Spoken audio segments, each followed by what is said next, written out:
অনেক বেশি খারাপ ছিল, অনেক টেনশন হচ্ছিল, অনেক কান্না পাচ্ছিল। ভাবছিলাম যে কিচ্ছু করবো না, শুধু মন খারাপ করে বসে থাকবো। পরে মনে হলো যে শুধু শুধু কষ্ট পেয়ে কি লাভ, যেটা হওয়ার তো হবেই, আর জীবনে এভাবে চলতে থাকবে, খারাপ ভালো মিলায়। তারপর মনে হলো একটু রেডি হই, শাড়ি পরি, একটু বের হই, হেঁটে আসি, ভালো লাগবে। সেজেগুজে শাড়ি টাড়ি পরলে আমার আসলে মন ভালো হয়ে যায়, একটা কিছু নিয়ে বিজি থাকলে আর অতটা খারাপ লাগে না। তার মধ্যে দেখলাম যে মেঘলা হয়ে গেল। আমি যখন রেডি হচ্ছিলাম তখন অনেক সুন্দর সানি ওয়েদার ছিল, বাট আমার রেডি হওয়ার পরপরই দেখলাম মেঘলা। সো আমি জ্যাকেট পরেই বের হলাম, তারপরও আমি বাসায় বসে থাকবো না। বৃষ্টি বৃষ্টি ওয়েদার ছিল, যে কোনো টাইমে বৃষ্টি পড়তে পারে, তাই আমি ওইভাবে জ্যাকেট পরে নিলাম।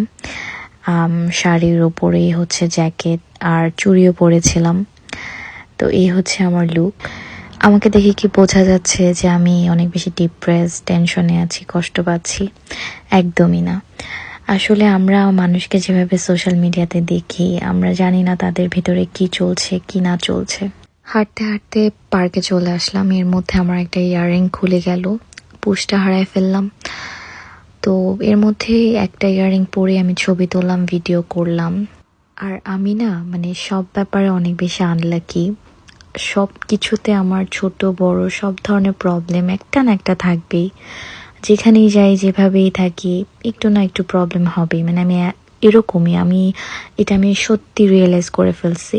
এই যে যেমন আজকে আমার রেডি হওয়ার লাস্ট মোমেন্ট পর্যন্ত অনেক সুন্দর ওয়েদার ছিল, আমি যখনই বের হলাম মেঘলা, বৃষ্টি একটু একটু, তারপর আমার ইয়াররিংটা খুলে পড়ে গেল। আমি কোনো এটা যে অনেক বেশি সিরিয়াস কিছু তা বলছি না, বাট আমার সাথে না কিছু হবেই, এটা মাস্ট। বাট তারপরে ওই দিন আসলে মন খারাপ করি নাই। সবসময় সবকিছু পারফেক্টলি হতে হবে এমন কোনো কথা নাই, এটাই লাইফ। মন খারাপের এক্সকিউজগুলোকে ইগনোর করে, ফোকাস না করে আমি নেচারের সাথে কানেক্ট হওয়া ট্রাই করছিলাম, নিজেকে একটা রিফ্রেশমেন্ট ফিলিং দেওয়া ট্রাই করছিলাম। একটা কথা এখন আমি অনেক বেশি গভীরভাবে বিশ্বাস করি এবং মানি যে দিন শেষে নিজেকে ভালো রাখার দায়িত্ব একমাত্র আমার, একমাত্র নিজের। আপনার কোনো বাবা মা, হাজব্যান্ড, ফ্রেন্ড কেউই আসবে না আপনাকে ভালো ফিল করাতে বা আপনাকে বেটার ফিল করাতে। আলটিমেটলি আপনি দিন শেষে একা। এটা যেদিন থেকে মানতে পারবেন দেখবেন অনেকটা হালকা লাগছে, কারোর উপর কোনো অভিযোগ থাকবে না, এক্সপেকটেশন থাকবে না। আর নিজেকে ভালো রাখার দায়িত্ব একমাত্র আপনারই। যা ভালো লাগে তাই করবেন, অবশ্যই খেয়াল রাখবেন কারোর যাতে ক্ষতি না হয়।